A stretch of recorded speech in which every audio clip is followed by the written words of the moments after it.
Hey there YouTube, it's TheRubberMant here, and I'm just here with a second deck profile for you.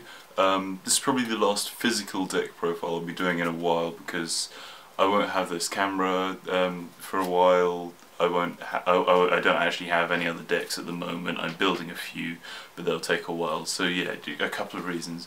But this will be the last physical deck profile for a while. I'll still do a lot of dueling deck profiles. I've got a lot of them lined up and a lot of them I can do, so you'll still be getting deck content, just not physically there.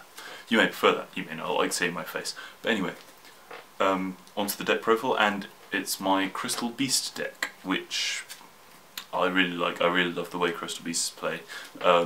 So let's get to it.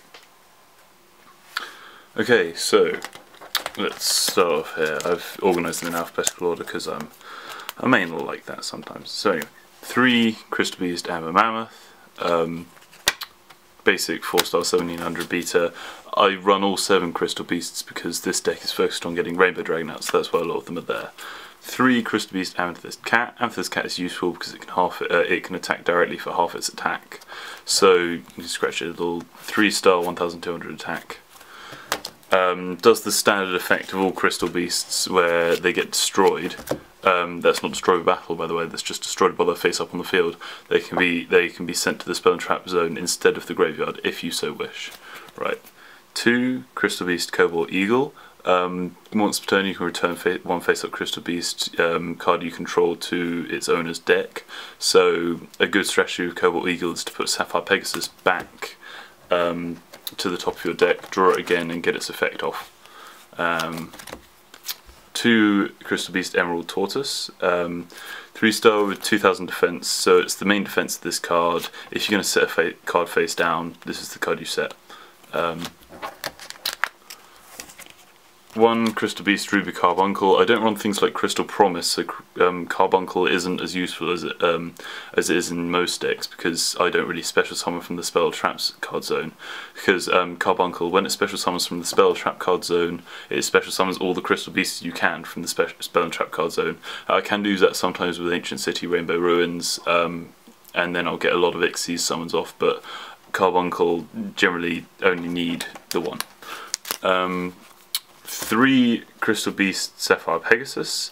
Sapphire Pegasus is probably the most useful card, probably one of the best cards in this deck. When it's normal summoned you can put 1 Crystal Beast from your hand, deck, or your graveyard face up in your spell and trap card zone. So it can get something back from the graveyard, it can get something out from your deck, get something else out from your hand. And putting Crystal Beast in the spell and trap card zone is always good for effects like Crystal Beacon or Ancient City, Rainbow Ruins. 3 Topaz Tiger. Topaz Tiger is just a very good beat stick. It goes up to 2000. It's got 1600 attack. It goes up to 2000 attack when it attacks an opponent's monster in your turn during the damage step only. So yeah, potential 2000 point beta. Topaz Tiger is very good. That's why I run 3. Right. 1 effect failure. There should be 2 here, but my Order of Chaos special editions failed me and I pulled 4 Winged Dragon of Ra's and 1 effect failure. So that's a bit rubbish. So I'm waiting for one in the post, but second class delivery is bullshit, so I haven't got that yet. But yeah, 2 effect failure. Effect failure is just pretty much a standard card now. It's a staple card now that priority's been hit.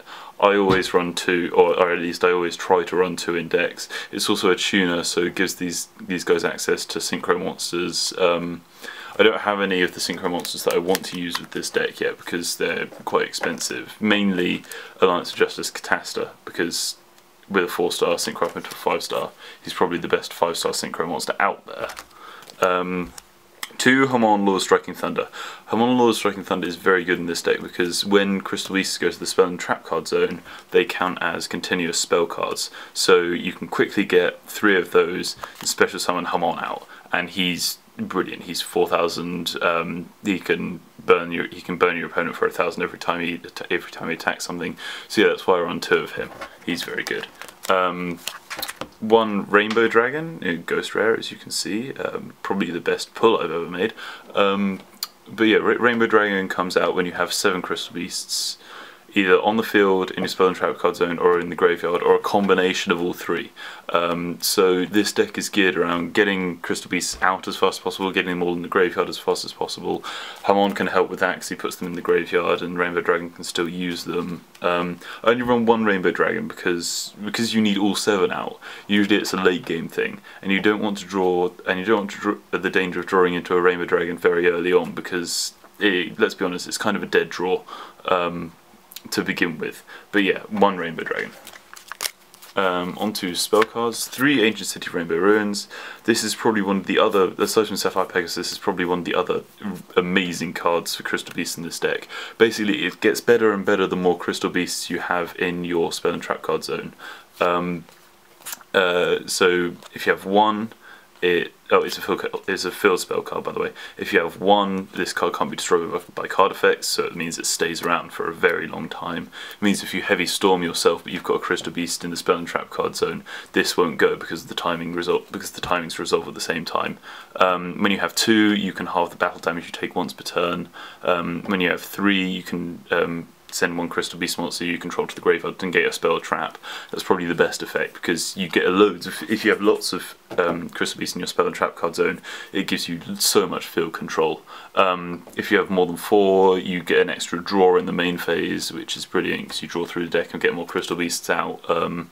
And if you have 5 in your spell and trap card zone, once per turn you can special summon one of the Crystal Beasts from your spell and trap card zone, and usually the target for that would be Carbuncle, because it special summons the rest of them, and then you can exceed summon up with all of those that come out. 1 Book of Moon. Book of Moon, very good card, quick play, put opponent's monster face down. I run it in a lot of decks, I consider it a staple. Card Destruction.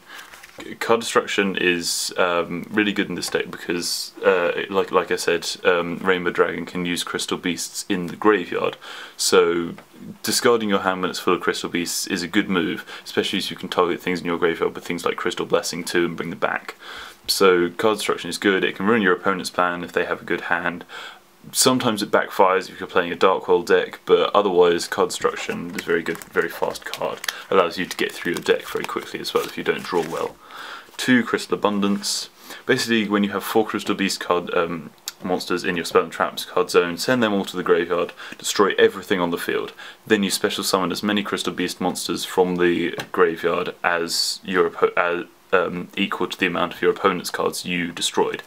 It's a brilliant field clearer, and it gives you a huge field advantage afterwards, because more often than not you're going to get 3 or 4 Crystal Beasts back that you can just straight away attack directly with, or exceed up into more powerful monsters.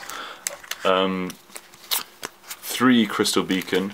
Crystal Beacon is a brilliant card. As soon as you have 2 Crystal Beasts in your spell and trap card zone, you can special summon another Crystal Beast from your deck. Usually the target for this for me is Sapphire Pegasus, because it means when it special summons it still gets its effect off. It still puts another Crystal Beast in your spell and trap card zone, so you've got more out on the field, you're getting them all out of the deck, and you're making it more and more likely that you're going to be able to summon Rainbow Dragon. 3 Crystal Blessing. Basically you can target 2 Crystal Beast monsters in your graveyard, bring them back, you put but into your spell and trap card zone. So that's good. You've got targets for Ancient City Rainbow Ruins, you've now got 2 targets for Crystal Beacon, you've got more fodder for Hamon the Striking Thunder. Crystal Blessing is just a very good card to recycle your Crystal Beast monsters. 2 Crystal Tree. Now Crystal Tree, every time your Crystal Beast monster is sent to the spell and trap card zone, you put a counter on this card.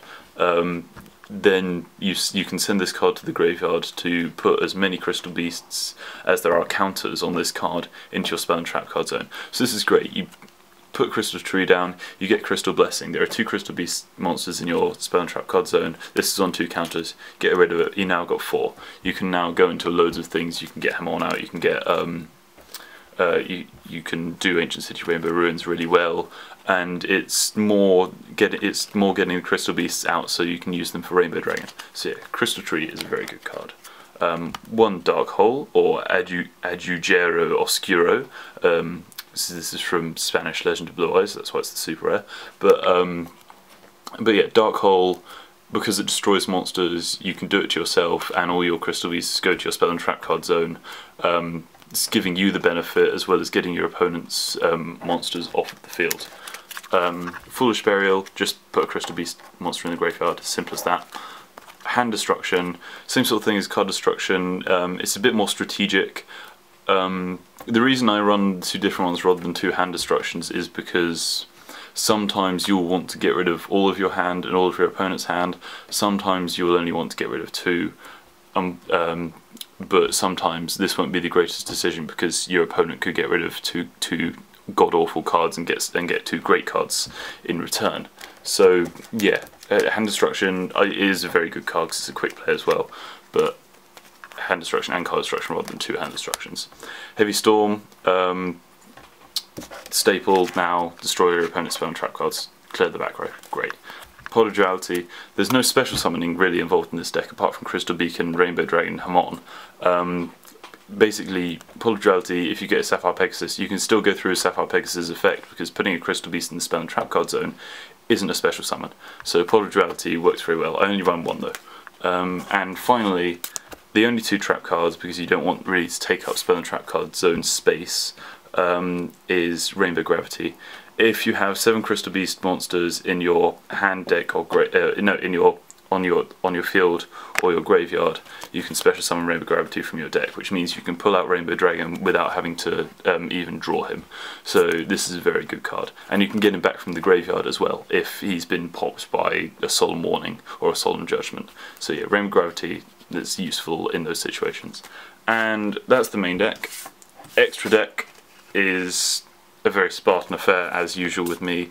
2 Utopia, a lot of 4 stars in this deck, a lot of ways to get more than 1 monster out of turn, so no brainer there. And Leviathan Dragon, 3 star, again, a lot of 3 stars in the deck, you can get them out a lot in the turn, and it's a very good rank 3 Ixies. So yeah, that's the extra deck. And that is the whole of the deck. Hope you enjoyed it. RubberMant out.